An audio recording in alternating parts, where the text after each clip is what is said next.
While the world argues about the future of the United States dollar and the euro, something quieter is moving across the Sahel. It is not being discussed every night on Western television. It is not being treated like a global emergency in Paris, Brussels, or Washington. But in Burkina Faso, Mali, and Niger, leaders are asking a question that could reshape West Africa for generations. Can a nation call itself truly sovereign if it does not control the money in its own hands? This is why the planned common currency of the Alliance of Sahel States is not just a financial project. It is a political message. It is a declaration that the people of the Sahel want more than flags, speeches, and ceremonies. They want control over the tools that decide prices, trade, investment, and national dignity. And if you care about the future of Africa, stay with this story and subscribe to this channel. Because what is happening here may become one of the most important turning points in the continent's modern histories. Across the world, nations are rethinking money. Some question the dominance of the dollar.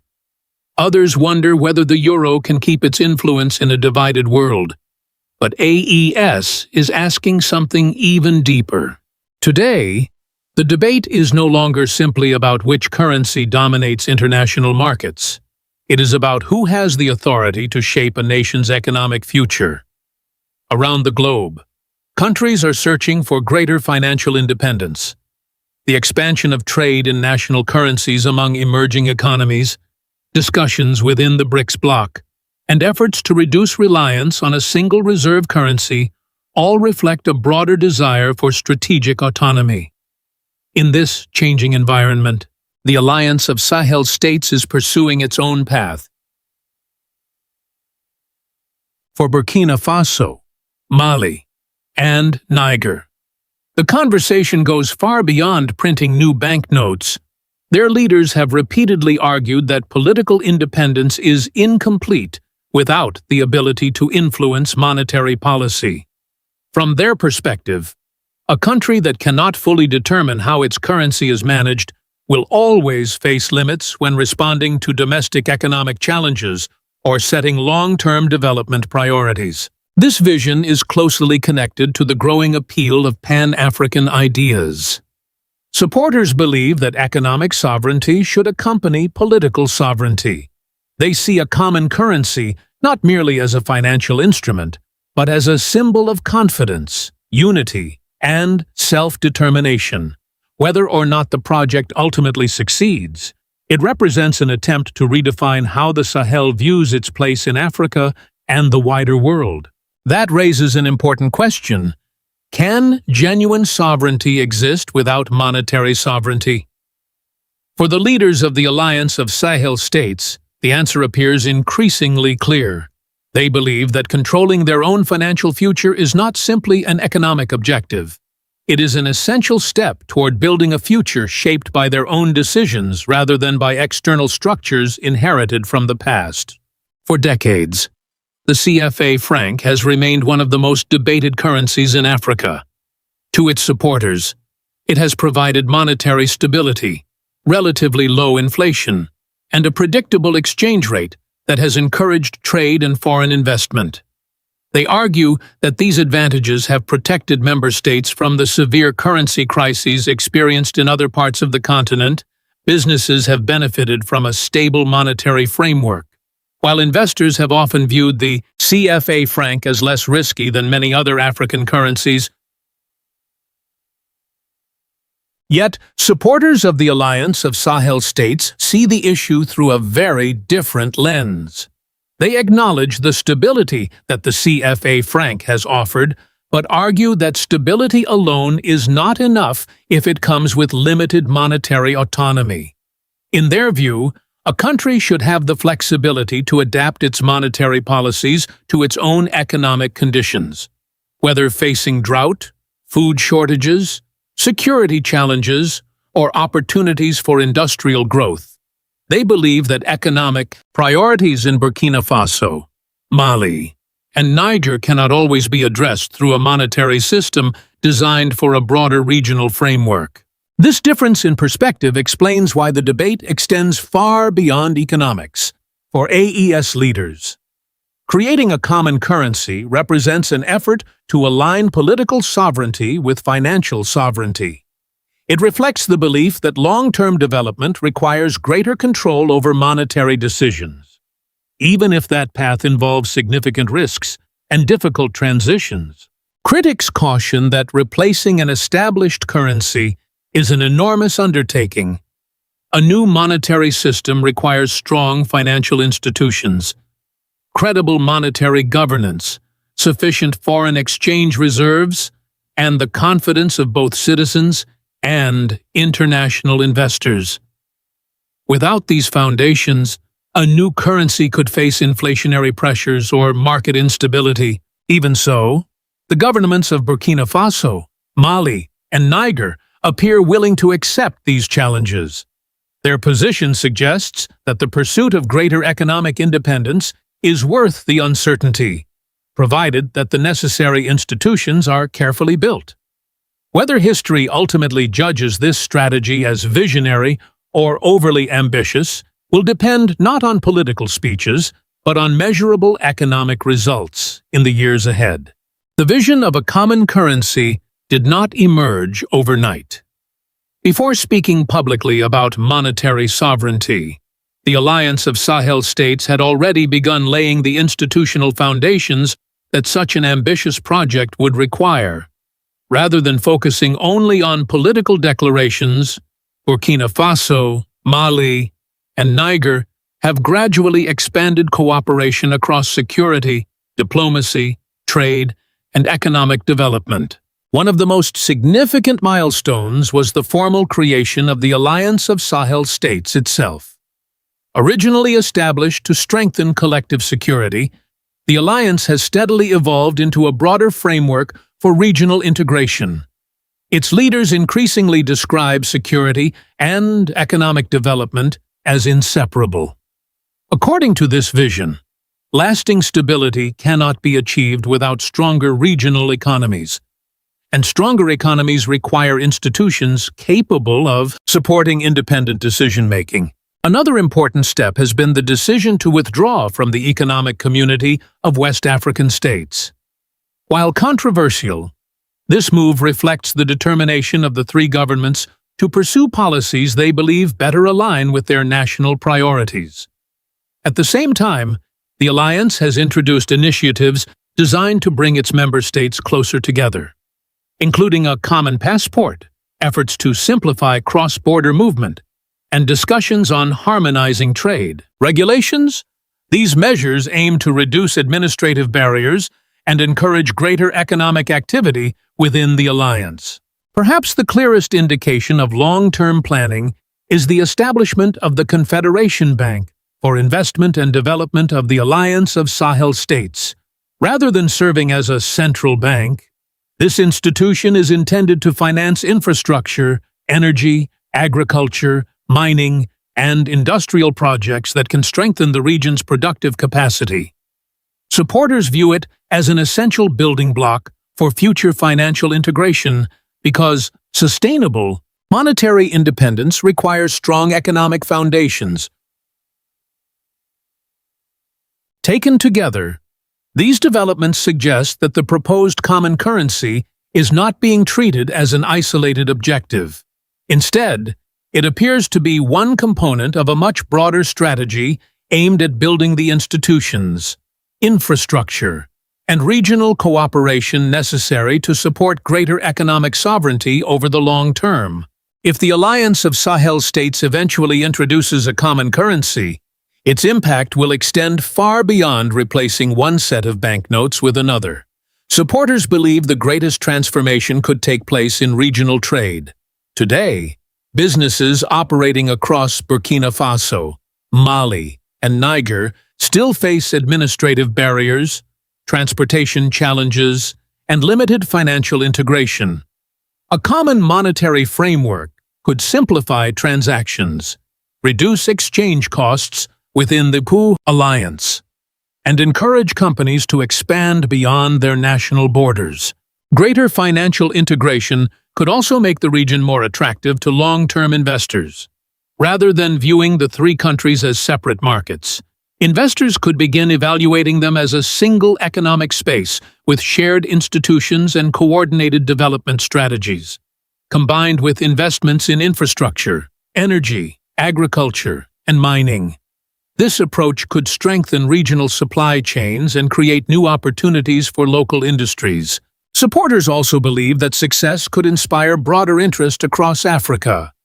If the alliance demonstrates that closer financial cooperation leads to stronger economic growth and improved living standards, other nations may study elements of the model. This does not necessarily mean they would adopt the same institutions or create a similar currency. Instead, they might reconsider how regional cooperation can strengthen economic resilience while preserving national decision-making. However, the ultimate success of such a project will depend on far more than political determination. A common currency requires disciplined fiscal policies, effective financial supervision, transparent governance, and sustained public confidence. These foundations cannot be created overnight. They require years of careful planning, consistent implementation, and cooperation among all participating governments. For that reason, the proposed currency should not be viewed as the final destination. It is better understood as one step within a much broader vision of regional integration. Whether it becomes a historic success or a difficult lesson will depend on the strength of the institutions built to support it and the ability of the alliance to translate ambitious ideas into lasting economic progress. Every major transformation brings both hope and skepticism, and the Alliance of Sahel States is no exception. While supporters describe the proposed common currency as a milestone on the road to genuine sovereignty, critics, particularly in parts of Western policy circles and among some international economists, have expressed significant concerns. They argue that creating a new monetary system without decades of institutional preparation could expose the region to inflation, financial instability, and a reduced investor confidence. These concerns should not be dismissed outright. History shows that successful monetary unions require disciplined fiscal management, credible financial institutions, independent monetary governance, and strong public trust. Without these elements, even well-designed currency projects can struggle. The challenge facing Burkina Faso, Mali, and Niger is therefore not simply political. It is deeply technical and economic. Supporters of the alliance, however, offer a different perspective. They argue that every established monetary system once began as an uncertain experiment. From their viewpoint, the possibility of failure should not become an excuse to abandon the pursuit of greater economic independence. Instead, they believe the real measure of success will be the ability to build transparent institutions, maintain financial discipline, and improve the daily lives of ordinary citizens. For other African nations, the experience of the alliance offers valuable lessons regardless of the final outcome. Political sovereignty must be matched by economic capacity. Regional cooperation should produce tangible benefits for businesses and families, not simply symbolic agreements. Above all, genuine independence does not require isolation from the global economy. It requires engaging with international partners from a position of confidence, responsibility, and equal respect. In the years ahead, the success or failure of this ambitious project will likely influence debates far beyond the Sahel. It may encourage other countries to rethink the relationship between monetary policy, regional integration, and national sovereignty in an increasingly multipolar world. The story of the Alliance of Sahel States is about far more than the creation of another currency. It is ultimately a story about how nations define sovereignty in the 21st century. Whether the proposed common currency succeeds or encounters unexpected obstacles, The project has already changed the conversation. It has encouraged people across Africa to ask whether political independence is complete without greater control over economic and financial decision-making. For Burkina Faso, Mali, and Niger, this initiative represents an effort to build institutions that reflect their own priorities rather than relying exclusively on structures inherited from the past. Success will not be measured by the design of new banknotes or the announcement of ambitious policies. It will depend on sound economic management, strong institutions, responsible leadership, and the confidence of ordinary citizens. These practical realities will determine whether the vision becomes a lasting achievement or remains an unfinished ambition. At the same time, the debate surrounding the alliance has become part of a larger discussion about the future of Africa. Across the continent, governments, scholars, entrepreneurs, and citizens continue to explore new paths towards sustainable development, stronger regional cooperation, and greater economic resilience. In that broader conversation, the ideas of Pan-African cooperation and self-determination remain highly influential. Whether one fully agrees with the strategy of the alliance or not, there is little doubt that Burkina Faso, Captain Ibrahim Traore, Mali, Niger, the African Union, Pan-Africanism, and the broader vision of an Africa New have brought renewed attention to questions that will shape the continent for decades to come. The decisions made today may influence not only the future of Ibrahim Traore and the Alliance of Sahel States, but also the next chapter of African integration itself. If you found this analysis valuable, share your thoughts in the comments below. Do you believe a common currency could strengthen regional sovereignty?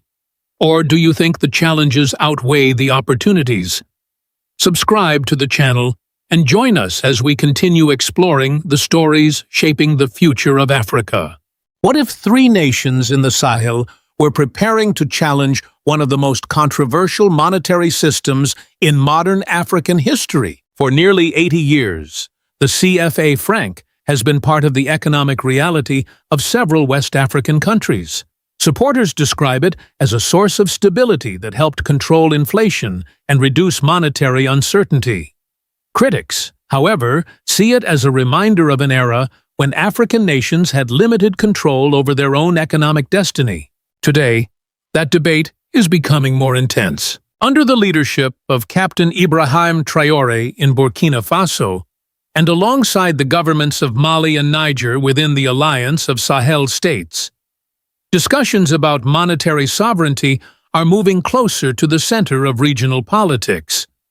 What began as a conversation about currency is increasingly becoming a broader discussion about independence, economic power, and the future of Africa. If the plans being discussed within the Alliance of Sahel States continue to advance, the consequences could reach far beyond the borders of the three countries. They could influence how many Africans think about development, sovereignty, and self-determination in the decades ahead. Before we continue, follow this channel for more analysis of the major political and economic changes shaping Africa today.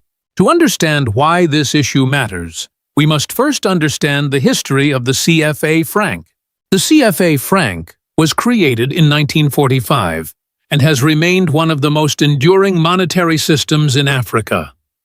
Throughout the years, it provided exchange rate stability and helped limit inflation in member countries. These advantages are often cited by those who support the system. Yet criticism never disappeared. For many Pan-African thinkers, the question has never been only about financial stability. The deeper issue is sovereignty. Can a nation fully control its future if it does not completely control its monetary policy? As a result, the CFA franc gradually became more than a currency. For some, it represents stability and predictability. For others, it symbolizes unfinished economic independence. That is why the current debate surrounding the future of the CFA franc has captured attention across Africa and beyond. When Ibrahim Traore speaks about sovereignty, he rarely limits the conversation to politics alone. In his view, security, natural resources, economic development, and national independence are deeply connected. That perspective helps explain why the debate over the CFA franc has gained new momentum under his leadership. Traore emerged during a period of profound uncertainty in the Sahel.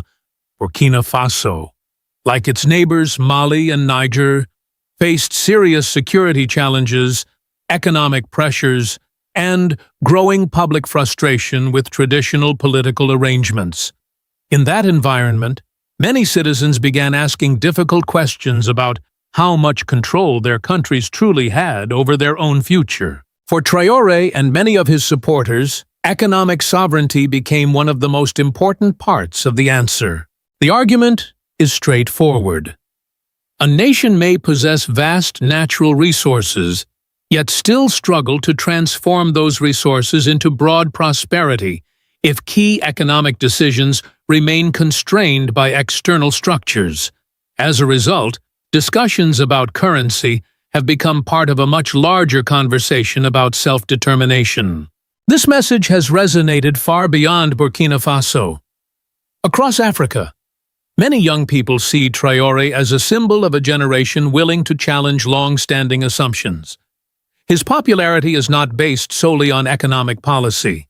It is driven by the belief that African nations should have greater control over their resources, institutions, and development strategies. At the same time, it is important to separate symbolism from reality. The future of monetary sovereignty will not be decided by speeches alone. It will depend on practical achievements, effective governance, and the ability to create institutions capable of supporting long-term economic stability.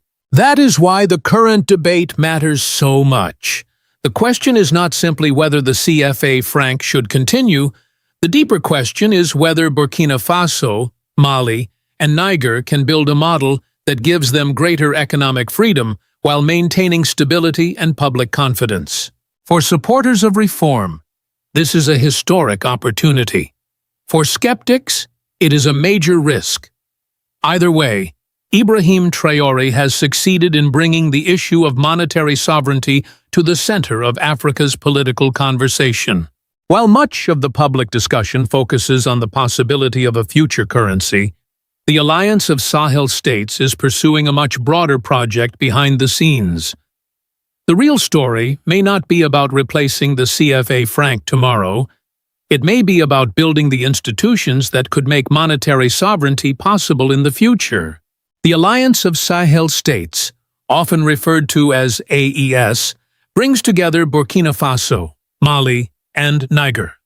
Although the alliance first gained international attention because of security cooperation, its ambitions now extend far beyond military matters. The three governments increasingly speak about economic integration, regional development, and greater strategic independence.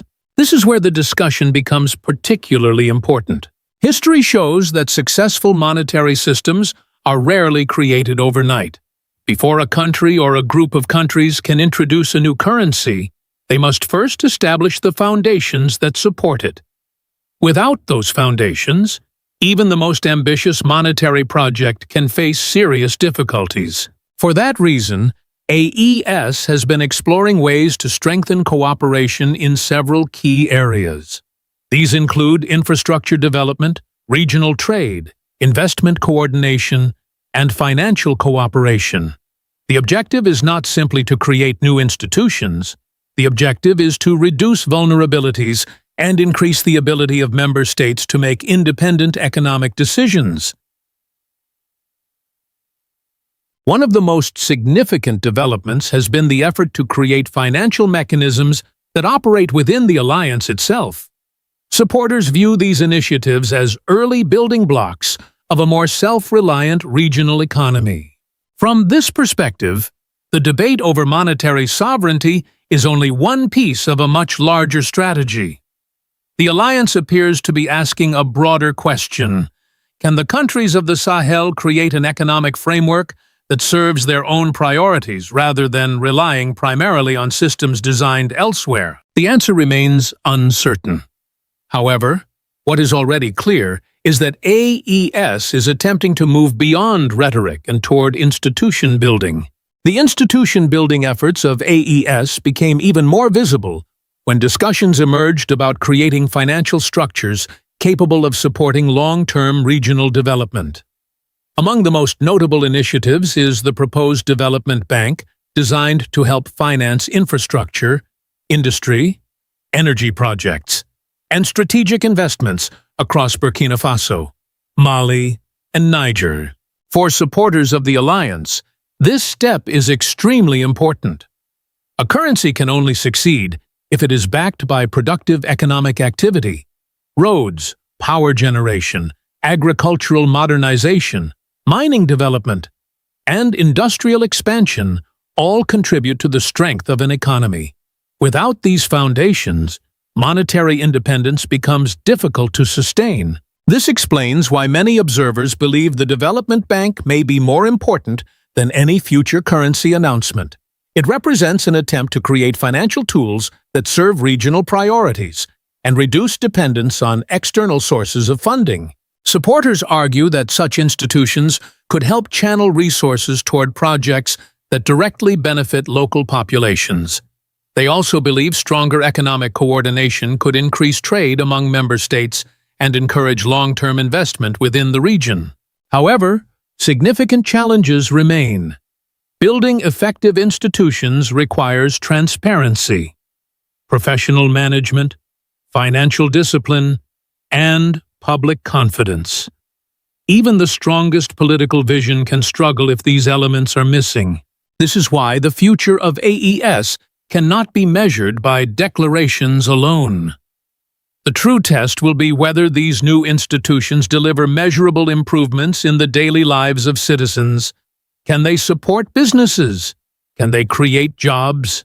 Can they finance infrastructure that stimulates economic growth? These questions matter because they determine whether monetary sovereignty becomes a practical reality or remains an attractive political aspiration. For now, the alliance appears committed to laying the groundwork.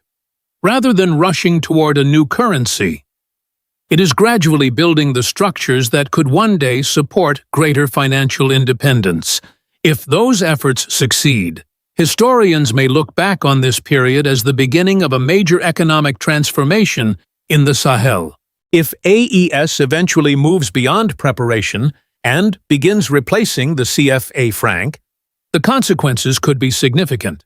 Supporters believe such a transition would provide member states with greater control over monetary policy, allowing governments to align financial decisions more closely with national development priorities.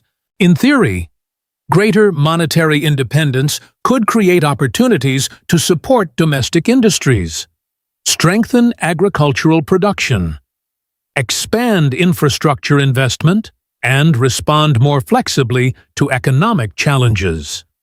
Countries would no longer be limited by a monetary framework that many critics believe was designed for a different historical context. Yet monetary sovereignty is not automatically a path to prosperity. History offers many examples of countries that gained control over their currencies but struggled to maintain stability.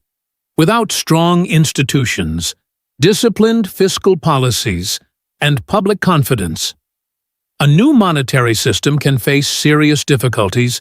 Inflation may rise, currency values may fluctuate, investors may become cautious, the cost of imports can increase, placing pressure on households and businesses. This is why many economists argue that the success of any future AES currency would depend less on symbolism and more on governance. The real challenge would be maintaining trust. Citizens, businesses, and international partners would need confidence that the new system could preserve value and support long-term growth. There are also lessons from other regions of the world.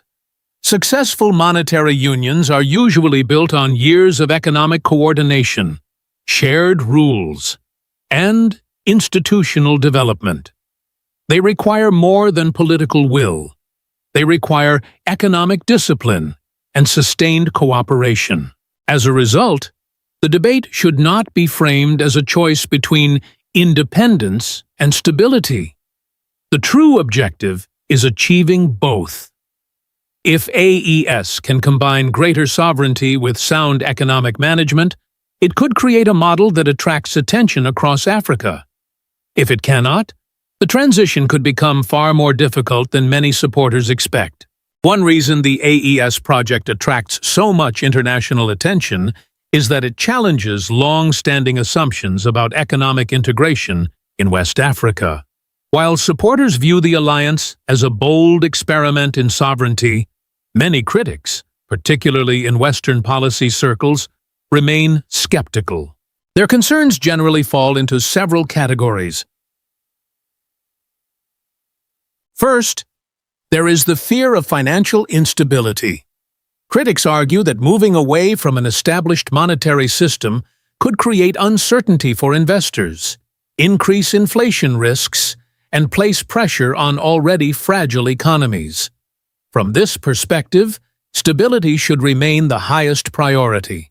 Second, some analysts question whether Burkina Faso, Mali, and Niger currently possess the economic foundations necessary to support greater monetary independence. They point to security challenges, infrastructure gaps, and fiscal constraints as potential obstacles. Supporters of AES respond with a different argument.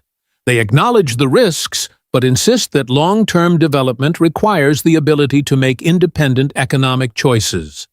In their view, stability alone is not enough if it fails to generate broad prosperity and meaningful economic transformation. The larger question may therefore be, who gets to define success?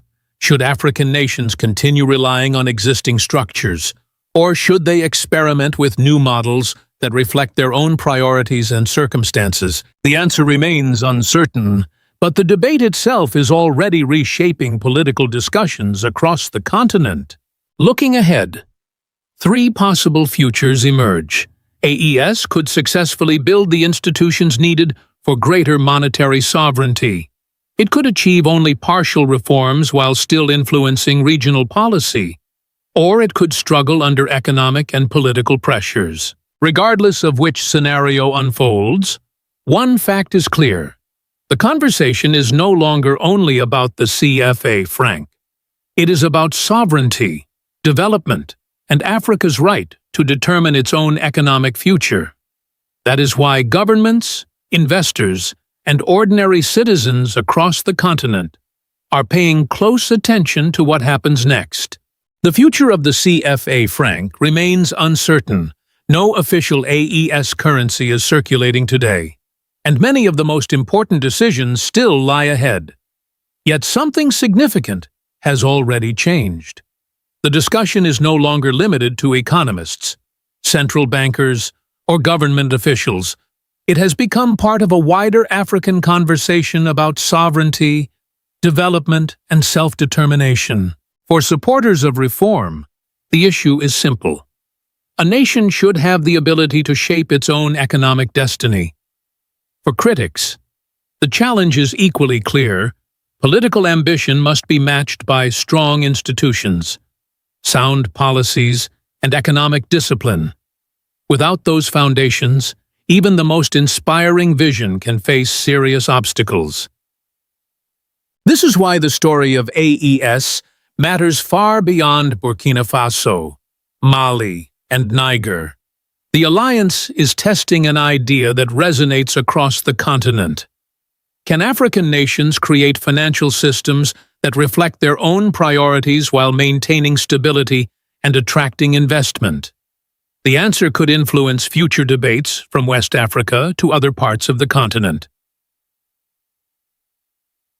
Perhaps the most important lesson is that true independence is not achieved through declarations alone.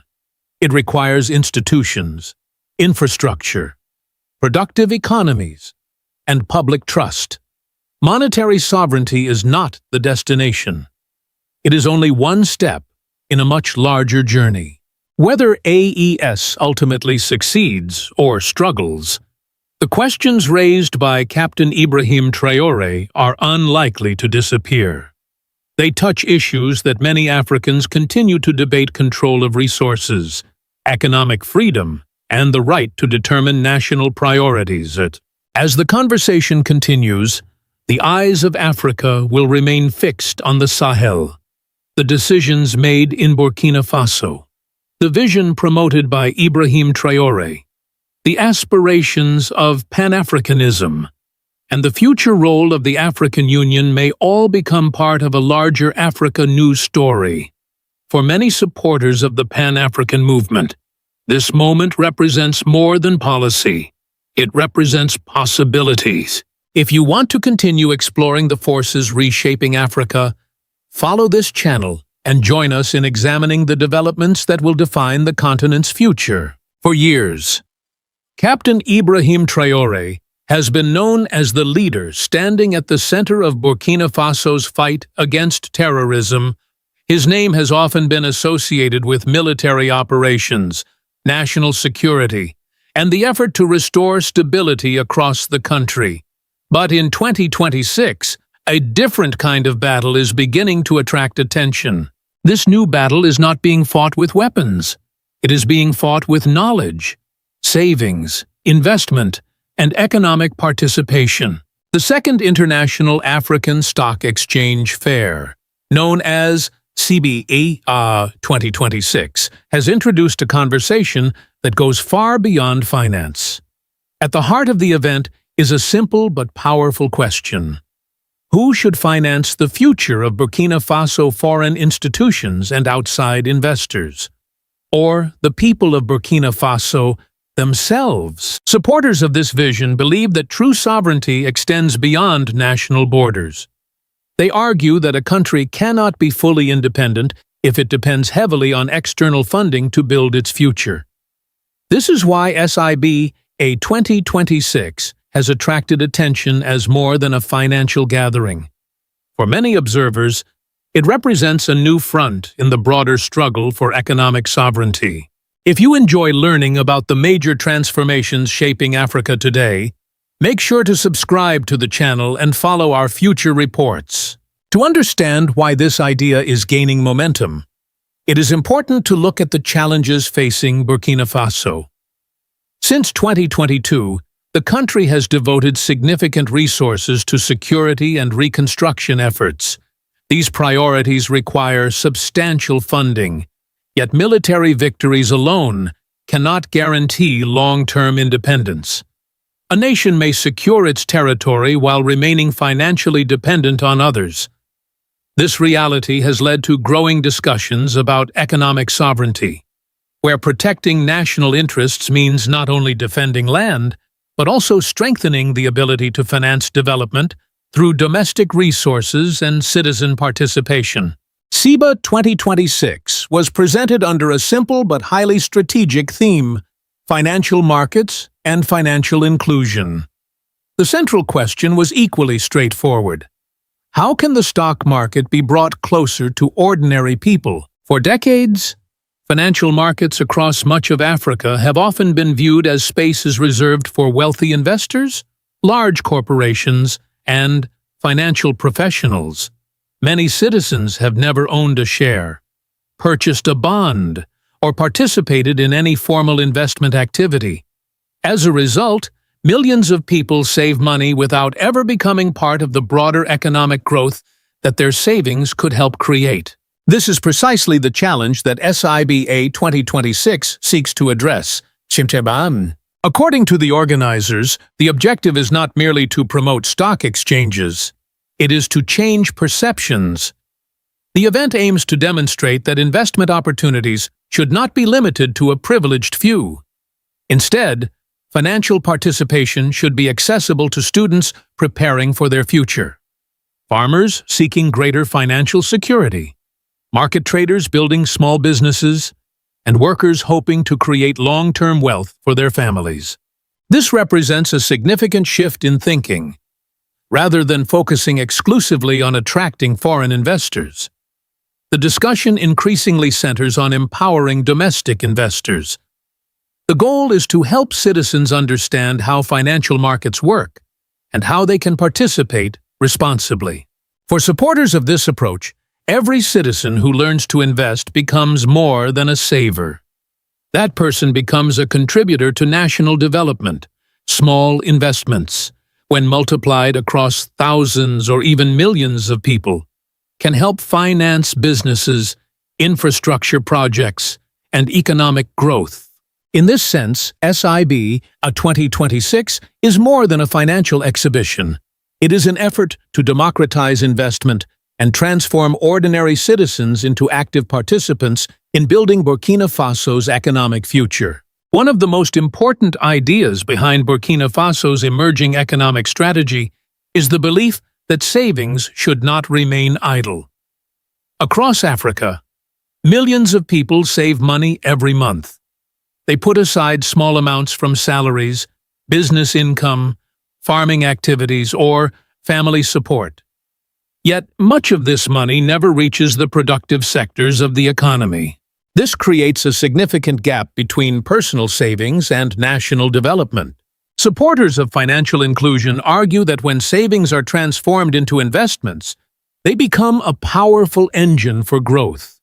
Instead of remaining inactive, these resources can help finance roads, energy projects, housing developments, schools, and businesses that create jobs.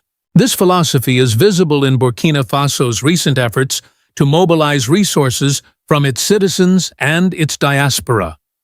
One notable example is the Diaspora Bonds Initiative, which seeks to encourage Burkinabe living abroad to contribute directly to national development through structured investment programs.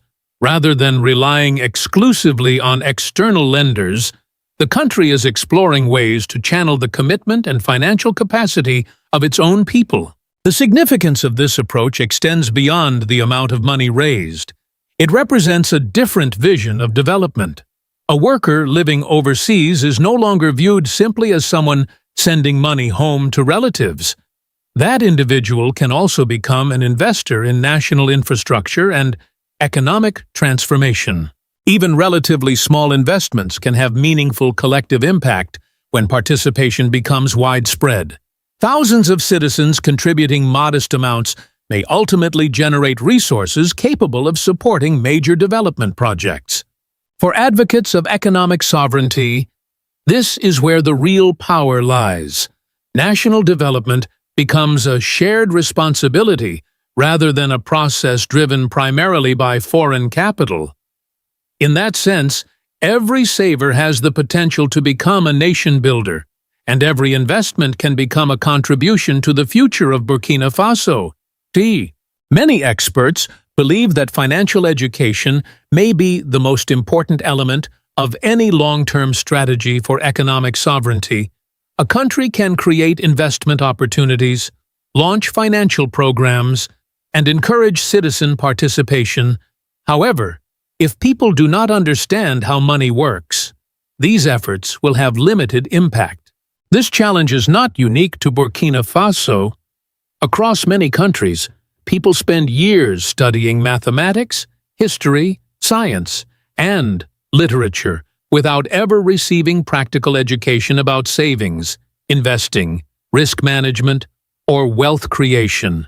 As adults, they are expected to make important financial decisions despite having little formal preparation. This is one reason why discussions at SIBA 2026 have extended beyond stock markets and investment products. There is growing interest in promoting financial literacy among younger generations and introducing financial education into schools and universities. The goal is not to turn every student into a stock trader. Instead, it is to help future citizens understand fundamental concepts that can improve their economic security. Learning how investments work, understanding the relationship between risk and return, and recognizing the importance of long-term planning can empower individuals throughout their lives. For young entrepreneurs, financial knowledge can improve business decisions. For workers, It can support retirement planning. For families, it can help build greater stability across generations. Supporters of this approach argue that economic development begins with informed citizens. Roads, factories, and infrastructure remain important, but human knowledge is equally valuable. A population that understands finance is better equipped to save, invest, and participate in national growth. In the long run, the most significant achievement may not be the number of people who purchase stocks or bonds. It may be the creation of a generation capable of making informed financial decisions and taking greater control of its economic future. As Burkina Faso advances its vision of economic sovereignty, not everyone is convinced that the path will be easy.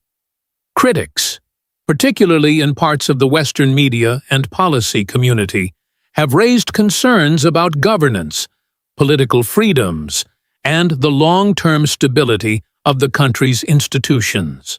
Some observers argue that strong economic ambitions must be accompanied by strong democratic institutions, transparent regulations, and reliable legal protections. From this perspective, attracting investment requires more than patriotic enthusiasm. It requires confidence that financial markets will operate fairly and that investors will have access to accurate information. These concerns deserve consideration. A successful financial market depends heavily on trust. Citizens will only invest their savings if they believe their money is protected and if they understand the risks involved. Transparency, accountability, and effective oversight are therefore essential components of any strategy designed to expand public participation in finance. At the same time, supporters of Burkina Faso's current direction argue that many international discussions focus heavily on political controversies while paying less attention to efforts aimed at increasing domestic economic participation. They point out that encouraging citizens to invest, promoting financial education, and mobilizing local savings are legitimate development goals that deserve serious examination. The debate, therefore, is not simply about politics, it is also about development strategy. Can a country strengthen economic sovereignty while improving transparency and investor confidence at the same time? This may be one of the most important questions facing Burkina Faso in the years ahead. If the country succeeds, it could demonstrate that domestic capital and citizen participation can play a larger role in national development. If it fails, critics will argue that ambitious rhetoric alone cannot replace the institutions required for long-term financial growth. The challenge is not choosing between sovereignty and transparency. The real challenge is ensuring that both advance together. The discussion taking place in Burkina Faso extends far beyond one country. Across Africa, governments continue to face a common challenge. Development requires capital. Yet access to financing often depends heavily on external loans, foreign investment, and international institutions. This reality has led many policymakers to ask whether a greater share of development could be financed through domestic resources. In this context, Burkina Faso's efforts offer several lessons that may interest other African nations. The first lesson is the importance of mobilizing local savings. Every country possesses financial resources within its own population. While individual contributions may appear small, collective participation can create significant pools of capital capable of supporting national priorities. The second lesson involves financial education. Citizens cannot participate effectively in financial markets if they do not understand the basic principles of investing, risk management, and long-term wealth creation. Expanding financial literacy may therefore be just as important as creating new investment products. A third lesson concerns trust. No market can thrive without confidence. Governments seeking to attract domestic investors must demonstrate transparency, accountability, and responsible management of public resources. Citizens are far more likely to invest when they believe institutions are credible and reliable. Another important lesson is that economic sovereignty does not require isolation. Countries can strengthen domestic financial systems while remaining open to regional and international cooperation. The objective is not to reject outside capital, but to engage with it from a position of greater strength and confidence. For many supporters of Pan-African development, this represents an important evolution in thinking. Economic independence is no longer viewed solely through the lens of natural resources or political autonomy. It increasingly includes financial literacy, citizen participation, domestic investment, and the ability to mobilize capital from within society itself. Whether Burkina Faso ultimately succeeds or struggles, its experiment is already contributing to a larger conversation about how African nations can shape their own economic futures in the decades ahead. As CEBA 2026 comes to a close, the most important question is not whether the event was successful. The real question is whether the ideas discussed there can reshape the future of Burkina Faso. For years, Ibrahim Traore has been associated with the struggle to defend national territory and restore security. Today, a new dimension is being added to that story. The conversation is expanding from military sovereignty to economic sovereignty. The objective is no longer limited to protecting borders. It now includes strengthening the country's ability to mobilize its own resources, educate its citizens, and finance its own development. CEBA 2026 symbolizes this broader ambition. It reflects an effort to bring financial markets closer to ordinary people and to challenge the belief that investing is reserved for a privileged minority. Farmers, students, traders, workers, and members of the diaspora are increasingly being invited into a conversation that was once dominated by specialists. Yet, success will depend on more than ambition. Economic sovereignty requires transparency, strong institutions, financial education, and public trust. Citizens must not only be encouraged to invest, they must also be equipped with the knowledge needed to make informed decisions and protect their financial future. The significance of this discussion extends beyond Burkina Faso. Across the continent, nations continue to search for ways to reduce dependency and strengthen their economic foundations. The ideas emerging from CEBA contribute to a larger debate about how Africa can finance its own development while remaining engaged with the wider world. Whether one supports or questions the approach, one fact is difficult to ignore. A new conversation is taking shape across Africa. It is a conversation about ownership, participation, and responsibility. As Pan-African aspirations continue to evolve, Burkina Faso has placed an important question before the continent. Can citizens become investors in their own future? For Captain Ibrahim Traore, supporters of Pan-Africanism, advocates of the African Union, and those who believe in an Africa new, the answer may help define the next chapter of Africa's economic journey. There comes a moment in the life of a nation when the world suddenly realizes that the country it once dismissed has stopped asking for permission to survive. For decades, Burkina Faso was treated as another fragile African state trapped between poverty, foreign debt, and endless dependency. The global financial system expected Ouagadougou to remain in the same position forever, weak enough to obey, poor enough to depend, desperate enough to accept whatever conditions arrived attached to foreign money. But something has changed. Today, the World Bank is expanding more than 27 projects across Burkina Faso, with total commitments approaching $4.18 billion.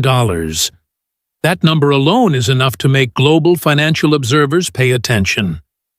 But the real story is not the money.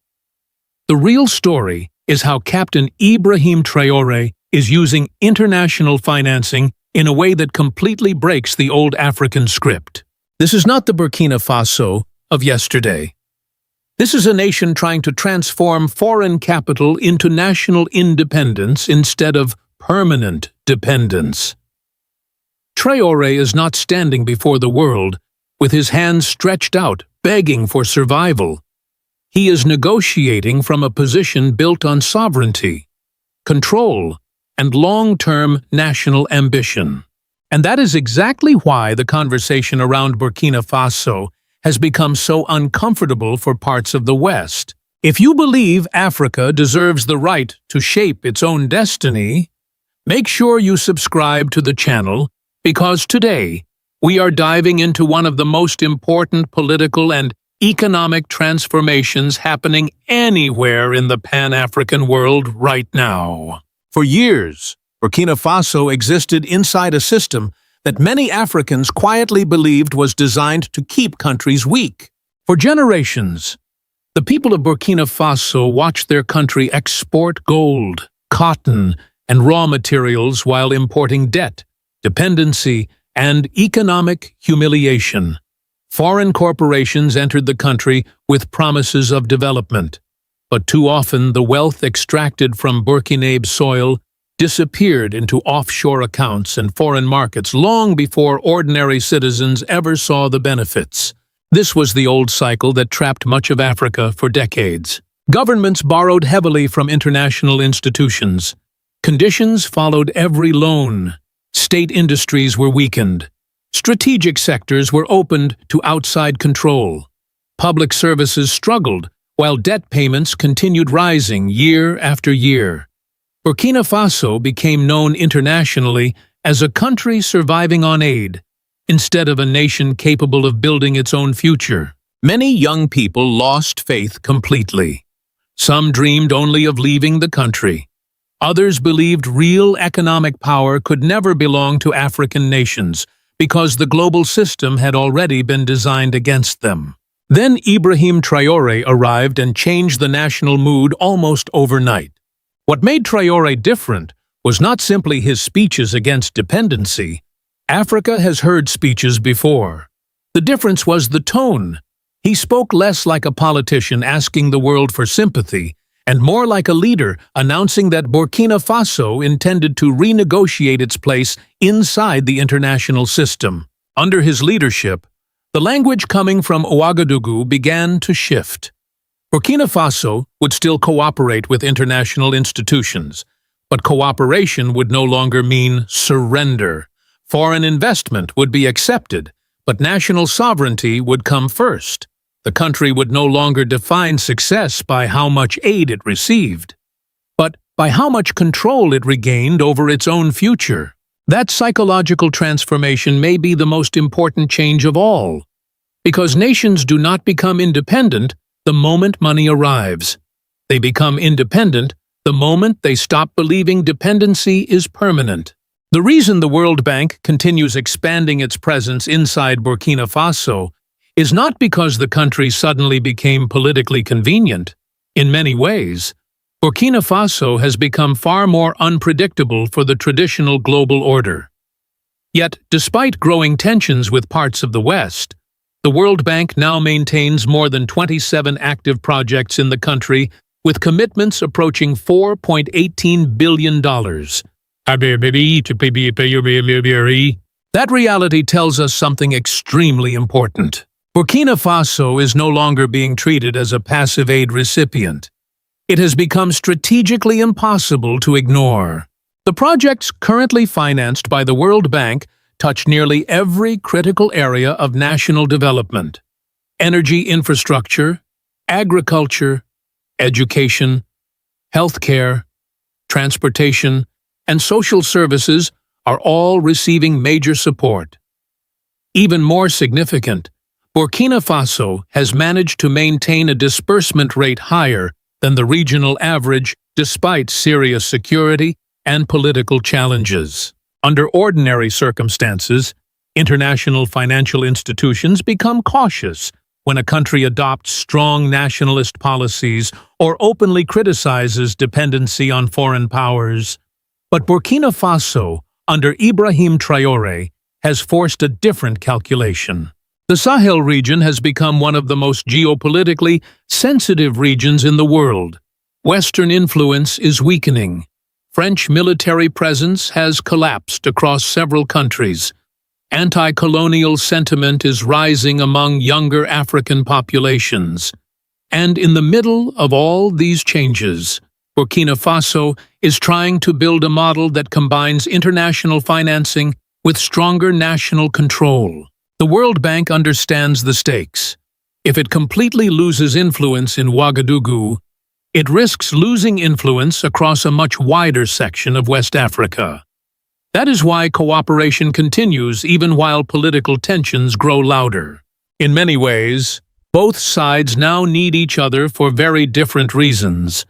Burkina Faso needs financing to modernize its economy.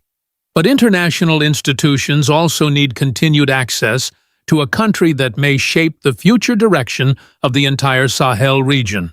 What truly separates Ibrahim Traore from many leaders before him is not that he rejects international money. It is that he refuses to allow international money to define the future of Burkina Faso. For decades, many African economies operated under a familiar pattern. Governments borrowed billions of dollars, but the structure of those economies barely changed. Roads were built, conferences were held, consultants were paid, and foreign contractors secured enormous profits while local production remained weak. Countries consumed more than they produced and imported more than they manufactured. Traore appears determined to break that cycle. The current strategy emerging from Ouagadougou is centered on using international financing to strengthen domestic capacity instead of deepening foreign dependency. Investments are increasingly directed toward sectors that can help Burkina Faso stand on its own feet in the future. Energy projects are expanding because no country can industrialize in permanent darkness. Agricultural investment is growing because food dependency creates political vulnerability. Technical education and vocational training are being emphasized because nations cannot develop without skilled local workers. Even more important is the growing focus on national control over strategic sectors. Burkina Faso is trying to reduce the old model where raw resources leave Africa cheaply while finished products return at much higher prices. Gold, agriculture, pharmaceuticals, and state-linked industries are all becoming part of a broader conversation about economic sovereignty. This is why the message coming from Traore resonates so strongly across the continent. He is not saying that Africa should isolate itself from the world. He is saying Africa must stop entering global partnerships from a position of permanent weakness. Burkina Faso still needs foreign financing, technology, and international trade.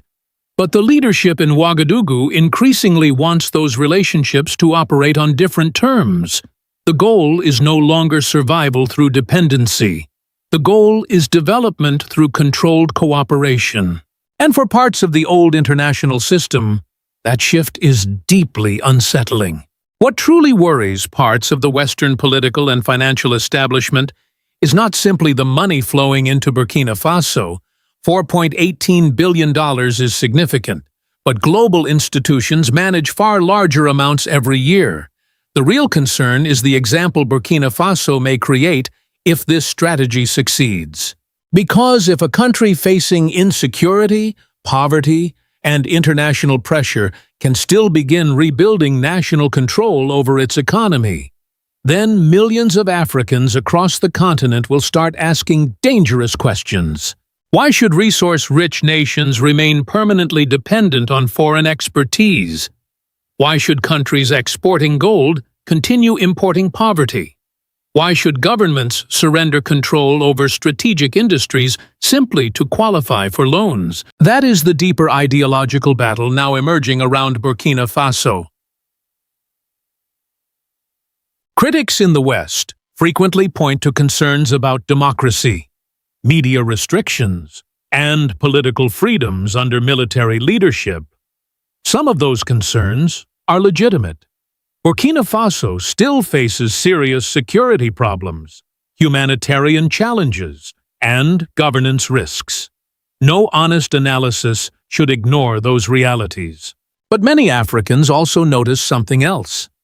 The loudest international criticism often seems to intensify whenever African governments begin reclaiming stronger control over natural resources or reducing foreign influence over national policy. That contradiction has fueled growing skepticism across the continent. People are beginning to ask whether some international outrage is truly about protecting democracy, or whether part of it is about protecting economic influence built during decades of unequal relationships. At the same time, Burkina Faso itself carries enormous responsibility. If the government wants to convince Africa that a new path is possible, then it must prove that sovereignty produces real results for ordinary citizens. Roads must improve, electricity must expand, jobs must grow, corruption must decline. Otherwise, the promise of economic liberation could become just another political slogan. The stakes are now far bigger than Burkina Faso alone. What happens in Ouagadougou may influence how an entire generation of Africans thinks about development, power, and independence. The rise of Burkina Faso under Ibrahim Traore carries lessons that extend far beyond one country or one political moment. Across Africa, governments are now watching closely to see whether Ouagadougou can transform bold rhetoric into lasting economic reality. The first lesson is that international financing does not automatically destroy sovereignty.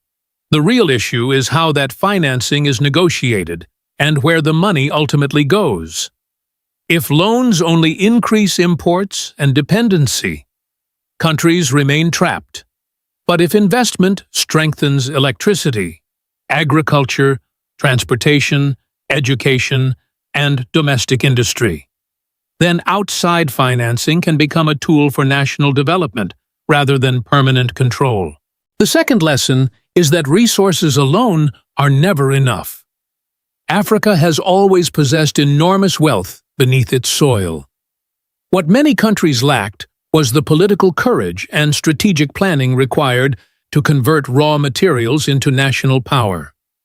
Burkina Faso is now trying to use its gold, labor, and infrastructure projects to build stronger internal capacity instead of feeding external systems. The third lesson is that Pan-Africanism must become practical instead of symbolic. Citizens cannot eat speeches. They cannot power hospitals with slogans. A truly independent Africa requires factories, engineers, energy systems, schools, medicines, and functioning institutions that improve everyday life. Traore has changed the conversation because he speaks about sovereignty not only as political freedom, but as economic control. Still, the future remains uncertain.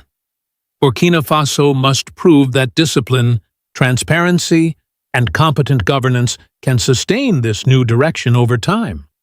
If it succeeds, the impact could reach far beyond the borders of the Sahel.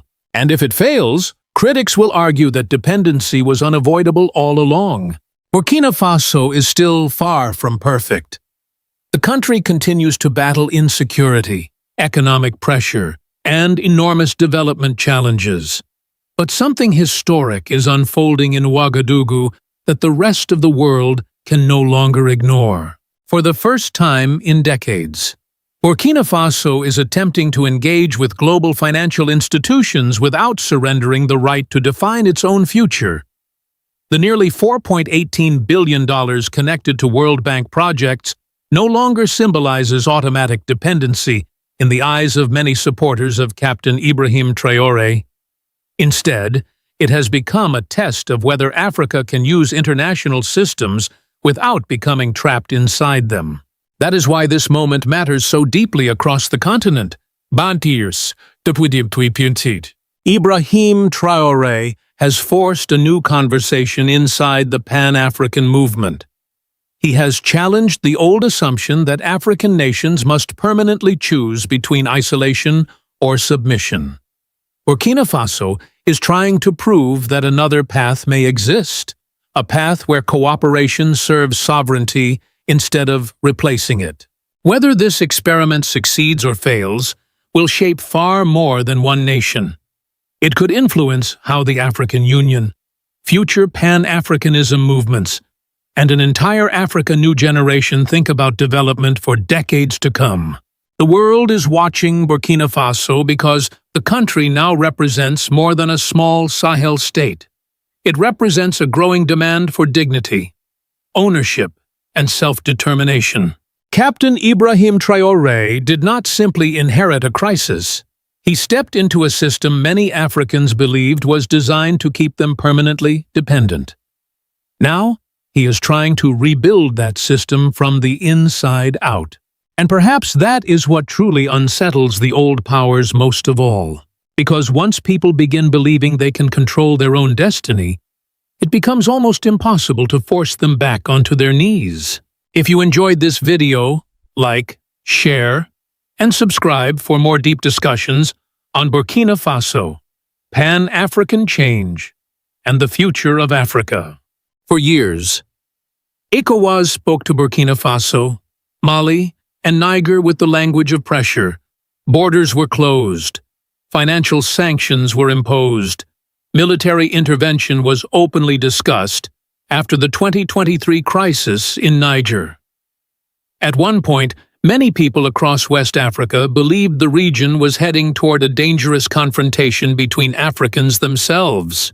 But today, something has changed. The same ECOWAS that once threatened isolation is now sending mediators directly to Ouagadougou. The visit of veteran diplomat Lansana Kouyaté to meet Captain Ibrahim Traore was not just another diplomatic meeting. It was a powerful signal that the balance of power in West Africa is changing faster than many expected. Because the Alliance of Sahel States, known as AES, did not collapse under pressure. Instead, it survived. It organized. And now, it is forcing the region to adapt to a new reality. Many people in Burkina Faso, Mali, and Niger are watching this moment carefully. They remember the sanctions. They remember the threats. They remember when ECOWAS treated their governments as a problem to be controlled rather than nations demanding sovereignty and respect. That memory has not disappeared. So while the new calls for cooperation are welcomed, they are also met with caution across the Sahel. And perhaps the biggest question now is this. Did ECOWAS truly change its position voluntarily? Or did AES become too strong to ignore? Today, we will explore how Ibrahim Traore and the Alliance of Sahel States transformed the political future of West Africa, and why many Africans now believe a completely new chapter is beginning for the continent. If you believe Africa deserves partnerships built on dignity instead of pressure, make sure to subscribe and join us for more stories shaping the future of the continent. The anger across the Sahel did not appear overnight. When ECOWAS imposed sanctions on Niger after the 2023 military takeover, many ordinary citizens in Burkina Faso and Mali saw something deeply troubling. Instead of focusing on the growing terrorist violence that had devastated villages for years, regional leaders appeared more willing to punish fellow African nations economically and politically. Borders were closed, financial systems were restricted, trade routes were disrupted, and for millions of families already struggling with insecurity and poverty, daily life became even harder. Food prices increased in some areas, transportation became more complicated, small traders suffered losses. Many citizens felt they were paying the price for political decisions made far above them. But perhaps the moment that shocked the region most was the open discussion of possible military intervention in Niger. For many people across the Sahel, The idea of Africans going to war against other Africans, while terrorist groups continued expanding across the region, felt unacceptable. That was the moment when public opinion began shifting dramatically. In Ouagadougou, Bamako, and Niamey, demonstrations erupted in support of regional sovereignty. Protesters carried AES flags. Some openly accused ECOWAS of serving foreign interests rather than defending African unity. The political consequences were enormous. Instead of weakening Burkina Faso, Mali, and Niger, the pressure pushed them closer together. Citizens who once viewed the three military governments separately now started seeing them as part of a shared struggle for independence and dignity. This is why many people in the Sahel remain cautious today. They welcome dialogue. They support peace. But they have not forgotten the years of pressure, threats, and isolation. And that memory continues to shape how many Africans now view both ECOWAS and the future of regional cooperation in West Africa. What began as a security alliance between Burkina Faso, Mali, and Niger is now becoming something much larger. When the Alliance of Sahel States was first announced, many international observers dismissed it as temporary. Critics believed the pressure of sanctions, economic weakness, and diplomatic isolation would eventually break the partnership apart. But that prediction failed. Instead of collapsing, AES slowly transformed itself into a new political and geopolitical force inside West Africa. The three countries strengthened military cooperation. They signed mutual defense agreements. Leaders repeatedly declared that any attack against one member would be treated as an attack against all. That message changed the political atmosphere of the region. For the first time in many years, Sahel nations were openly attempting to build a regional security structure without depending entirely on Western military direction. But AES also expanded beyond military cooperation. The alliance began discussing economic coordination, regional mobility, and independent diplomatic strategies. The introduction of AES passports became one of the clearest symbols that this project was no longer temporary. It was becoming institutional. At the center of this transformation was one powerful idea: sovereignty. Across Burkina Faso, Mali, and Niger, the word became more than political language. It became an emotional rallying cry for millions of people who believed their nations had spent too long under external pressure and influence. Young Africans especially connected with this message. On social media, at universities, and during public demonstrations, many began describing AES as the beginning of an Africa that speaks with its own voice, rather than repeating the priorities of foreign powers. And slowly, even ECOWAS had to confront a difficult reality. AES was not disappearing. It was growing stronger politically, emotionally, and symbolically across the Sahel. That realization may explain why the conversation in West Africa is no longer about whether AES will survive, but about how the rest of the region must now adapt to its existence. Among all the leaders who emerged during the Sahel crisis, one figure now stands at the center of the region's political transformation: Captain Ibrahim Traore. For supporters across Africa, he represents something larger than Burkina Faso itself. He is seen as the symbol of a generation that no longer wants African nations to live under permanent political, economic, or military dependence. That is why his influence now extends far beyond Ouagadougou. In many African countries, young people share his speeches online alongside historical figures like Thomas Sankara. They admire his direct language about sovereignty, self-reliance, and African dignity. Unlike many traditional politicians, Traore presents himself as a leader willing to openly challenge both international pressure and old political structures inside Africa. This image has given Burkina Faso an entirely new role inside the Sahel. Years ago, major regional political decisions often revolved around capitals more closely aligned with Western influence. But today, Ouagadougou is increasingly viewed as one of the new political centers of West Africa. And ECOWAS understands this reality. The visit of Lansana Conté to Burkina Faso was not accidental. It reflected the growing recognition that meaningful dialogue with AES cannot happen without speaking directly to Ibrahim Traore and the leadership circle surrounding him. But Traore's popularity also comes from a deeper emotional message. He repeatedly argues that Africa must control its own security, resources, and future. For many citizens frustrated by years of violence and poverty, this message feels honest and powerful. Still, the situation remains complicated. Burkina Faso continues to face security challenges. Economic difficulties remain serious. International pressure has not disappeared. Yet, despite those obstacles, Ibrahim Traore has already changed the political conversation across the Sahel. The debate is no longer simply about military governments. It is now about whether Africa can truly build a future based on sovereignty, regional solidarity, and independence from external domination. At first glance, the visit of veteran diplomat Lansana Conté to Ouagadougou looked like a simple diplomatic mission. But in reality, it carried a much deeper political meaning. For years, ECOWAS approached Burkina Faso, Mali, and Niger through sanctions, suspension measures, and political pressure. Dialogue often appeared secondary to confrontation. Yet now, the organization is openly calling for cooperation with the very alliance it once tried to isolate.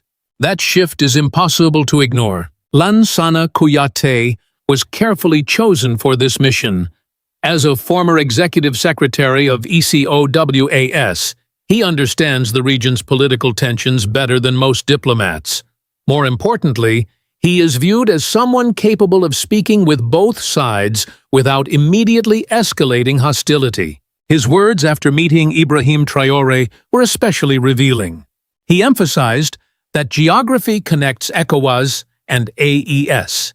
He spoke about the importance of populations continuing to move freely across borders.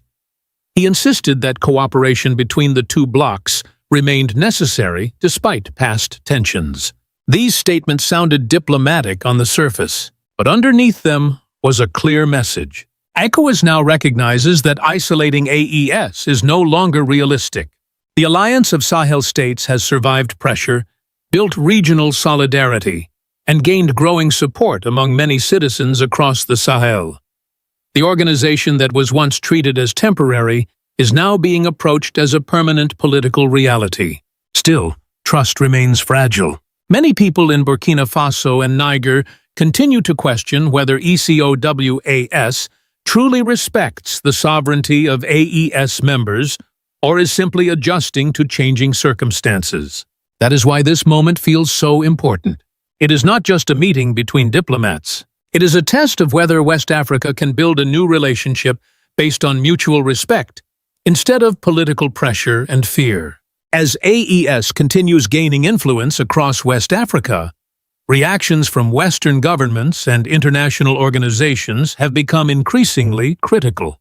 Many foreign analysts describe the alliance as a dangerous political shift.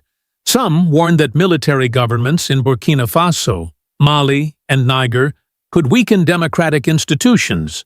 Others express concern about growing cooperation between the Sahel states and Russia. Western media often presents AES as a sign of instability and regional fragmentation. But inside the Sahel, many citizens see the situation very differently. For years, terrorist violence spread across villages and border regions. Despite the presence of international military operations, thousands of families were displaced. Entire communities lived in fear. Yet many people felt the old system failed to deliver real security or economic progress. This is why supporters of AES ask a difficult question. If the previous model was truly successful, why did insecurity continue expanding for so many years? That question has become central to the political debate across the region. Many Africans also accuse foreign powers of applying double standards. They argue that international pressure often arrives quickly after political coups, but far less urgency is shown toward poverty, resource exploitation, or the suffering caused by long-term instability. At the same time, AES leaders continue promoting a message about sovereignty over natural resources and independent partnerships. Their argument is simple. African nations should have the right to choose their allies and control their own political future without external coercion. Still, reality remains complicated. Security threats continue across the Sahel. Economic challenges remain severe, and international isolation carries real risks for development and investment. But regardless of political opinion, one fact is becoming increasingly difficult to deny. AES has already forced Africa and the wider world to reopen the debate about sovereignty, democracy, and who truly shapes the future of the continent. The political landscape of West Africa is changing before the eyes of the world. Not long ago, many believed AES would collapse under sanctions, pressure, and diplomatic isolation. But today, even ECOWAS is being forced to recognize a new reality. Burkina Faso, Mali, and Niger are no longer acting like temporary partners reacting to crisis. They are attempting to build a completely different vision for the future of the Sahel. At the center of that transformation stands Captain Ibrahim Traore. For supporters across the continent, Ibrahim Traore represents more than a military leader. He symbolizes an Africa that wants to stand with dignity, protect its sovereignty, and make decisions without fear of outside pressure. That message has deeply resonated with many people who believe the continent must finally control its own future. Still, the road ahead will not be easy. Burkina Faso and its allies continue facing terrorism, economic hardship, and intense international scrutiny. Cooperation between ECOWAS and AES may improve, but trust will take time to rebuild after years of confrontation. Yet despite all these challenges, one thing has become impossible to ignore. A new political generation is rising across Africa. The debate is no longer only about governments or alliances, it is about identity, sovereignty, and the future direction of the continent itself. Whether one supports AES or not, the movement has already changed the conversation inside the African Union and across the Pan-African world. From Burkina Faso to the wider Africa New Movement, the message is growing louder. Pan-Africanism cannot survive through pressure and division. It can only survive through mutual respect between African nations. And that may become the lasting political legacy of Captain Ibrahim Traore and this historic moment in West Africa. If you want to continue following the future of Pan-African politics and the transformation of Africa, subscribe now and stay with us for the next story. What if one of Africa's poorest nations stopped waiting for foreign investors, international lenders, and multinational corporations to shape its future? What if ordinary citizens became the owners of the factories, farms, and industries that power their economy? That is exactly the experiment unfolding in Burkina Faso under Captain Ibrahim Traore. While many African countries continue to rely heavily on foreign capital to finance development, Burkina Faso is attempting something far more ambitious. Through a program known as popular shareholding, hundreds of thousands of citizens are being invited to become direct stakeholders in national economic projects. For decades, Africa has faced a painful contradiction. The continent possesses enormous natural wealth, yet many countries remain dependent on exporting raw materials while importing finished products at higher prices. Burkina Faso has not escaped this reality. The country produces agricultural goods, livestock, and gold. Yet much of the value generated from those resources has historically left the country. Traore's response is built around a simple but powerful question. If Burkina Faso has resources, workers, farmers, and entrepreneurs. Why should it always wait for outsiders to finance its development? This question challenges one of the most common assumptions about economic growth in Africa.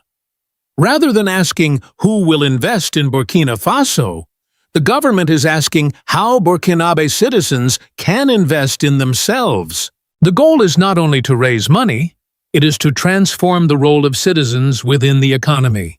Instead of remaining consumers, taxpayers, and workers, they are encouraged to become shareholders and co-owners of national development projects. If you enjoy exploring bold economic ideas that could reshape Africa's future, make sure to subscribe and join us for more stories like this. Popular shareholding did not appear out of nowhere. Although many international observers describe it as a new economic experiment, its roots reach deep into African traditions and Burkina Faso's own history. For generations, communities across West Africa survived through collective effort.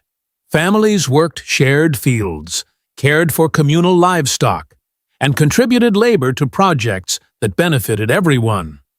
Wealth was often understood not only as an individual achievement, but also as a collective responsibility. The success of one household strengthened the entire community. Supporters of popular shareholding argue that Ibrahim Traore is adapting this traditional spirit to the modern economy. Instead of asking villagers to work together on a communal farm, the model encourages citizens to pool financial resources and become shareholders in enterprises that serve national development goals. The intellectual foundation of this idea is also linked to long-standing debates about African economic independence. Thinkers such as Laurent Gbagbo promoted the concept of community entrepreneurship as a way to mobilize local resources rather than relying exclusively on external funding. Their argument was simple: a nation that cannot finance its own productive sectors will struggle to control its own future. Many observers also see echoes of the philosophy associated with Thomas Sankara. During the 1980s, Sankara emphasized self-reliance, local production, and dignity through work. While the economic tools are different today, the underlying message remains familiar. Development should begin with the people themselves. What makes Traore's approach unique is the attempt to transform a cultural value into a modern financial mechanism. Citizens are not simply encouraged to support development in theory. They are invited to participate directly through ownership. This distinction matters. A factory funded by community shareholders is viewed differently from one financed entirely by foreign investors. For supporters, it creates a stronger connection between economic growth and national responsibility. The project becomes more than a business venture. It becomes a symbol of collective ambition and shared destiny. At first glance, many people compare Ibrahim Traore's economic vision to the model that helped transform Norway into one of the wealthiest nations in the world. Both approaches begin with a similar principle. National resources should benefit the population rather than a small elite or foreign interests. Norway used revenues from its oil and gas sector to build a massive national wealth fund. The state collected and managed those resources on behalf of the population, creating long-term financial security for future generations. It is often presented as one of the most successful examples of resource management in modern history. Burkina Faso shares the same desire for economic sovereignty, but Traore is attempting something fundamentally different. Instead of relying primarily on the state to manage wealth for citizens, he is encouraging citizens to become direct participants in the creation of that wealth. This distinction may seem subtle, but it changes the entire relationship between people and the economy. In the traditional model, citizens benefit indirectly through public services, infrastructure, and government spending. In the Burkinabe model, citizens are invited to become shareholders in projects that seek to generate economic value. Supporters argue that this approach goes beyond ownership on paper. It creates a sense of responsibility and engagement. When people own a stake in a factory, an agricultural project, or a mining enterprise, they may feel a stronger interest in its success. Traore's innovation lies in combining modern investment mechanisms with a community-centered culture. Rather than copying a European model, he has adapted the principle of shared prosperity to local realities. The goal is not merely to distribute wealth after it is created. The goal is to involve citizens in creating that wealth from the beginning. For this reason, many observers believe Burkina Faso is not building a version of Norway. It is attempting to create something uniquely African, shaped by its own history, traditions, and development challenges. Turning an idea into reality required more than speeches and patriotic slogans. To make popular shareholding work, Burkina Faso needed an institution capable of organizing investments, managing subscriptions, and connecting citizens to national development projects. That institution became the Agency for the Promotion of Community Entrepreneurship, widely known as APEC. Created in 2023, APEC was designed to provide the legal and operational framework for community-owned enterprises. Its mission is straightforward but ambitious. It seeks to mobilize domestic savings, identify productive projects, and channel citizen investments into sectors considered essential for national development. One of the most remarkable aspects of the program is its accessibility. Participation is not reserved for wealthy investors or large corporations. Farmers, workers, retirees, small business owners, students, and members of the diaspora can all become shareholders. This broad participation is central to the philosophy behind the initiative. Economic transformation should involve the population as a whole, rather than a limited group of elites. The response has been significant. Hundreds of thousands of Burkinabe citizens have joined the program, while billions of CFA francs have been mobilized to support community enterprises. These figures suggest that many people are willing to contribute financially when they believe they have a direct stake in the outcome. The participation of the diaspora has also played an important role. Burkinabe citizens living abroad are encouraged to invest in projects from their countries of residence, allowing them to contribute to development without returning home permanently. For supporters, the success of APEC is measured by more than the money collected. It represents a shift in mentality. Citizens are no longer viewed simply as beneficiaries of development programs. They are becoming partners in the process. Whether this model ultimately succeeds or fails, it has already changed the conversation about who should finance the future of Burkina Faso. The true test of any economic vision is not the number of speeches delivered or the amount of money collected. The real test is whether tangible results appear on the ground. In Burkina Faso, supporters of popular shareholding point to a growing list of projects that aim to prove the model can move from theory to reality. One of the most visible examples is the development of tomato processing facilities. For years, Burkina Faso produced large quantities of tomatoes, yet the country still depended heavily on imported tomato products. This situation reflected a broader challenge faced by many African economies. Raw materials were produced locally, but much of the value-added processing occurred elsewhere. The new factories seek to change that equation. Instead of exporting agricultural products in their raw form, Burkina Faso aims to process more of them domestically. Supporters believe this approach can create jobs, strengthen local industries, and reduce dependence on imported goods. Agriculture is not the only target. The broader program also includes agricultural mechanization initiatives, centralized purchasing systems for agricultural products, and semi-mechanized mining projects. Each project is designed around the same principle. Resources generated within the country should contribute more directly to national prosperity. The expected benefits extend beyond production figures. New industries can create employment opportunities for young people, provide more stable markets for farmers, and encourage additional investment in local supply chains.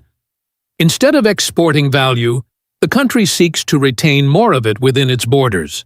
For many citizens, these projects represent something larger than economic development.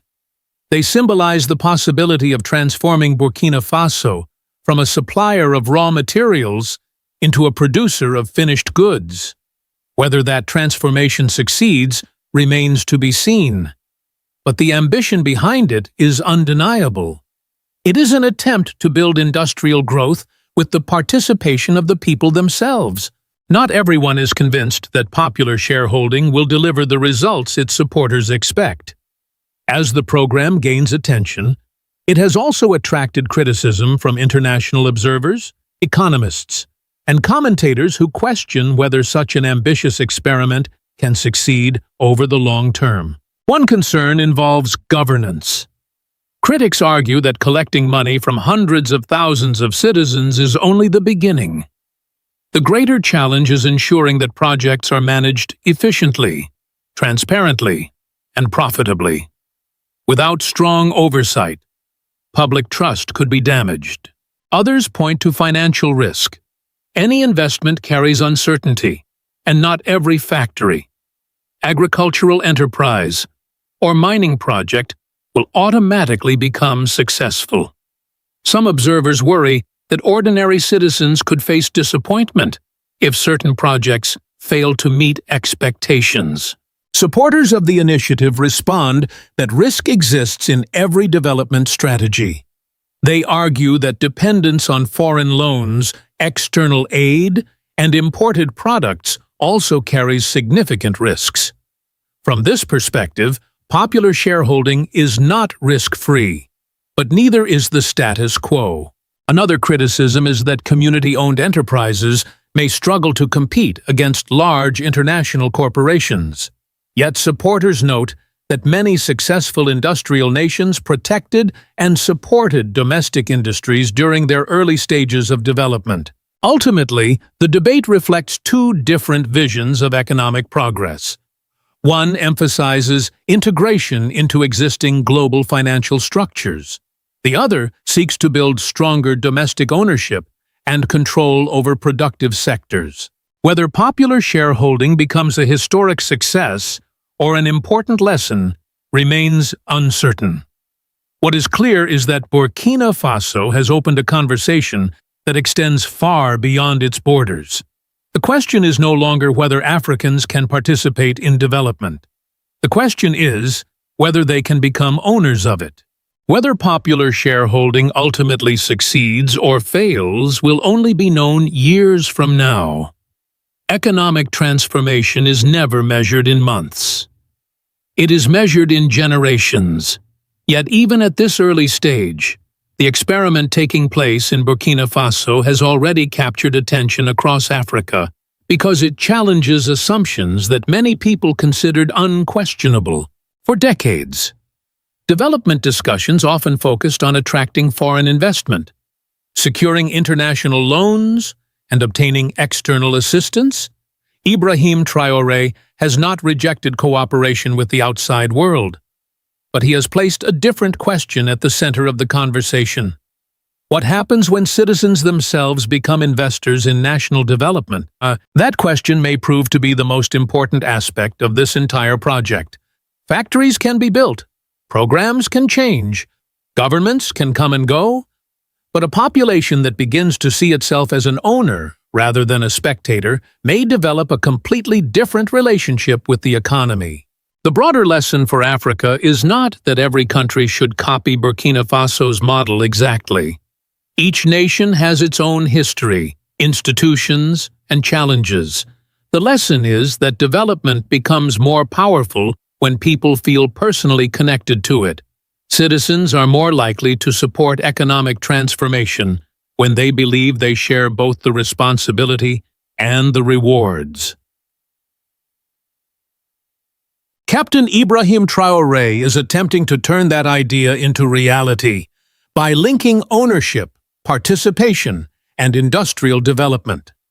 He is testing a model that many countries have discussed, but few have attempted on such a scale. History will determine whether this vision fulfills its promise. Yet, one fact is already clear. Burkina Faso has launched one of the most closely watched economic experiments in modern Africa.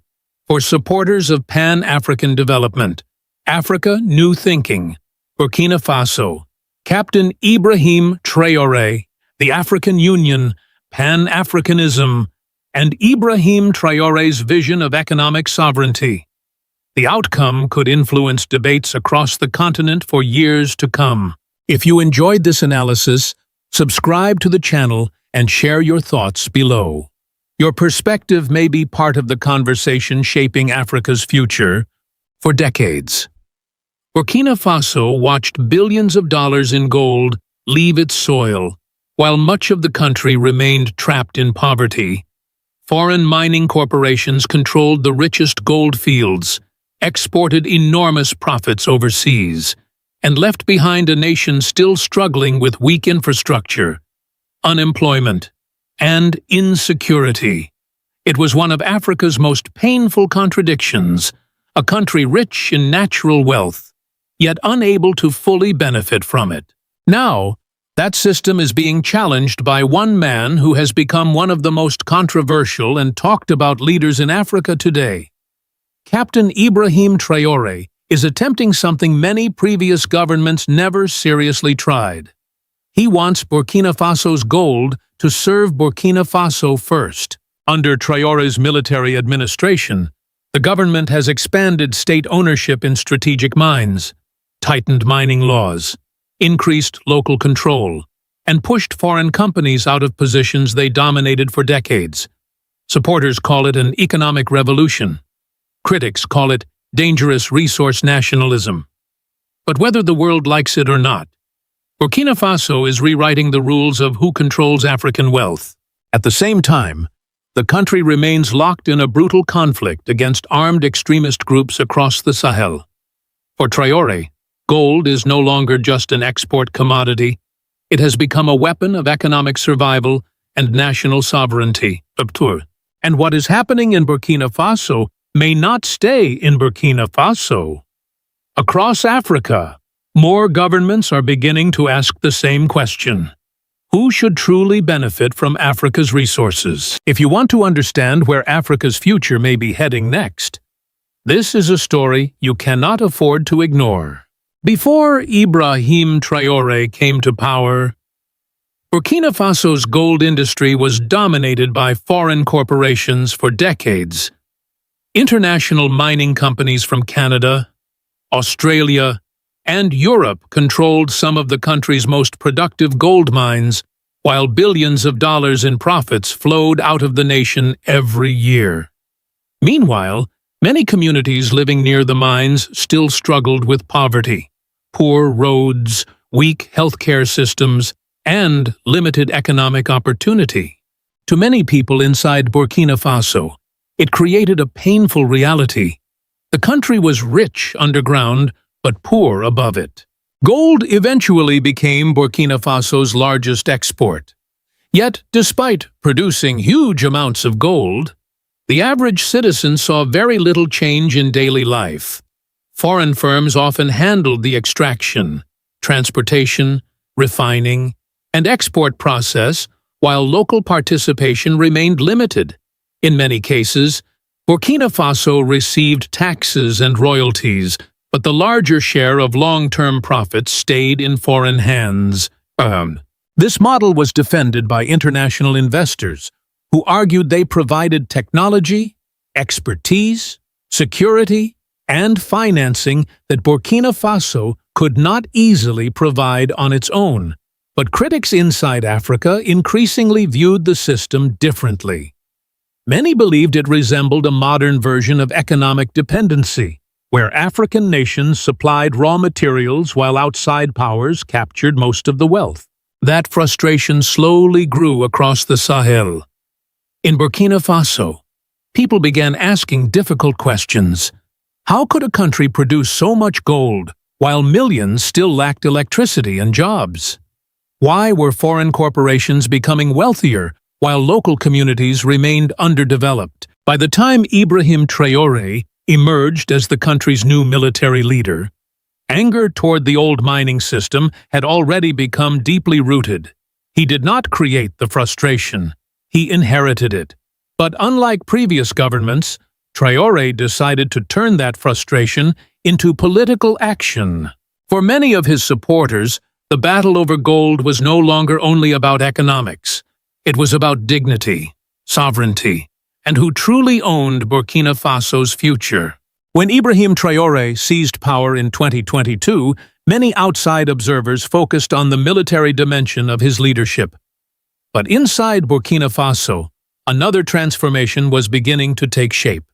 Traore was preparing to challenge the economic structure that had controlled the country's gold industry for decades. His government moved quickly to increase state authority over strategic mining assets.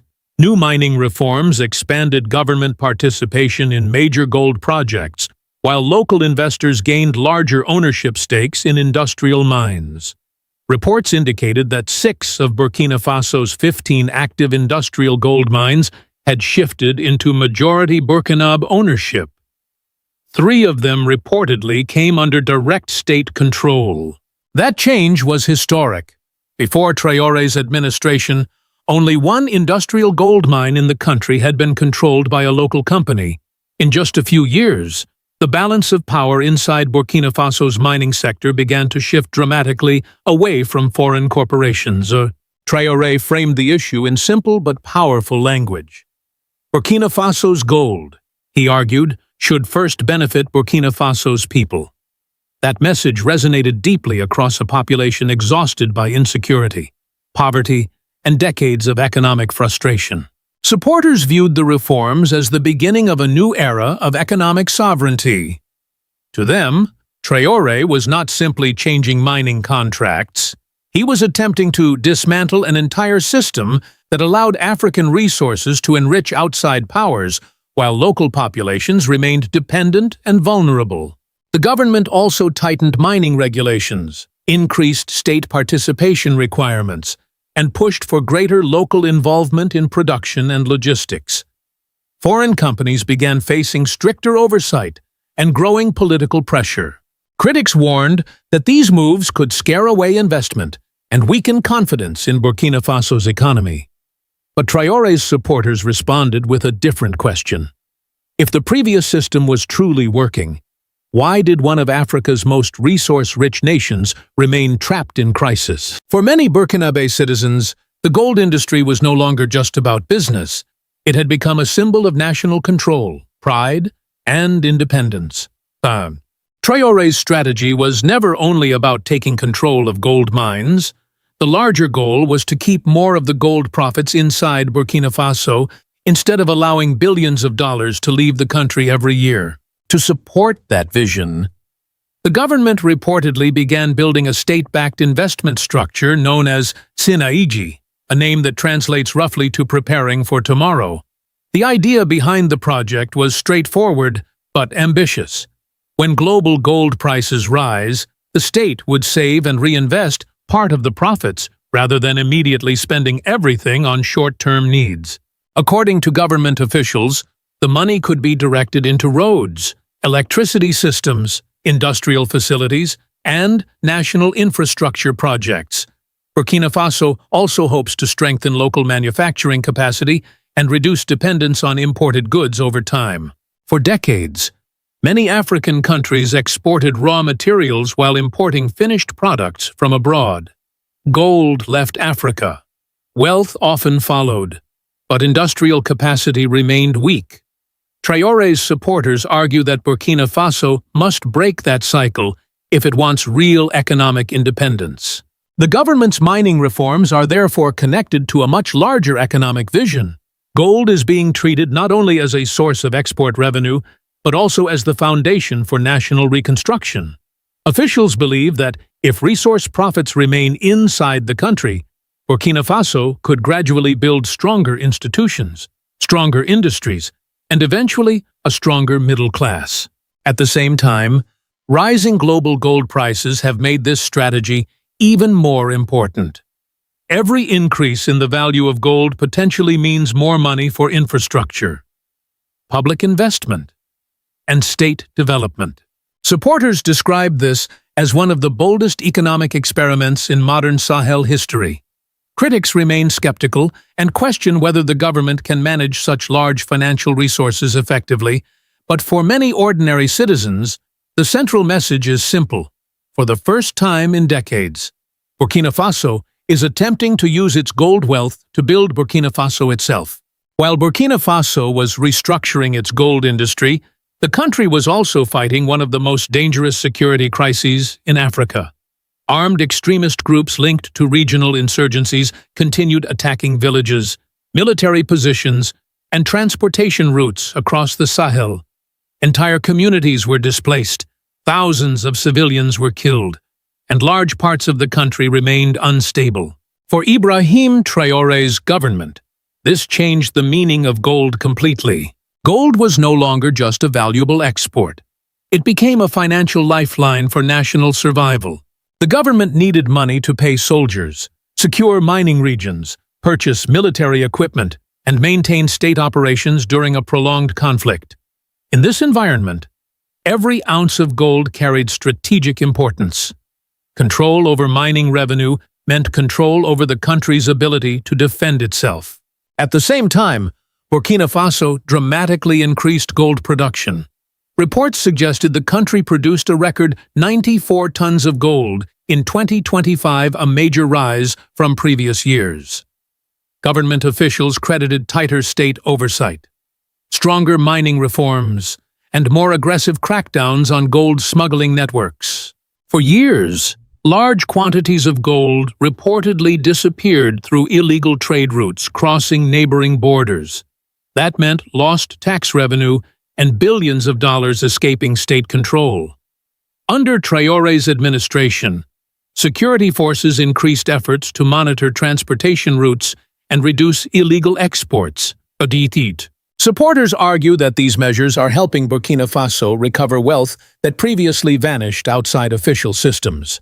Critics warn that conflict and instability still threaten long-term mining operations. Both sides agree on one reality. Gold now sits at the center of Burkina Faso's future. This is why Traore often presents the mining sector as part of a larger national struggle. In his view, economic sovereignty and military survival cannot be separated. Without control over resources, Burkina Faso may never have the financial strength needed to stabilize the country and rebuild after years of violence. As Burkina Faso pushed deeper into resource nationalism, reactions from Western governments, international investors, and foreign mining corporations became increasingly tense. For decades, global mining companies operated across Africa under systems that gave them major influence over extraction, exports, and long-term profits. Now, leaders like Ibrahim Traore are challenging that structure directly. Foreign investors worry that Burkina Faso's policies could create uncertainty throughout Africa's mining sector. Nationalization fears, changing regulations, and stronger state intervention make international companies nervous about long-term investments worth billions of dollars. Some firms fear that if Burkina Faso's strategy succeeds, other African governments may attempt similar reforms. That possibility could reshape the balance of power across global mining markets. Critics also argue that Burkina Faso may lack the technical expertise, infrastructure, and financial transparency required to manage large mining operations efficiently without heavy foreign involvement. Others warn that political instability and ongoing conflict could scare away international capital at a time when the country still needs outside investment. But supporters of Traore answer those criticisms with a different argument. They ask why Burkina Faso remained poor after decades of foreign-dominated mining. If the old system was truly fair and effective, why did many mining communities still lack roads, electricity, clean water, and economic opportunity? To Traore's supporters, this is not simply a debate about business climate. It is a debate about sovereignty itself. They believe African nations should no longer export enormous wealth while remaining dependent on foreign powers economically. Still, the reality is more complicated than simple slogans. Burkina Faso cannot fully isolate itself from the global economy. The country still needs technology, equipment, financing, and international trade relationships. The challenge now is finding a balance between attracting investment and protecting national control over strategic resources. That balance may ultimately determine whether Traore's economic revolution becomes a lasting model for Africa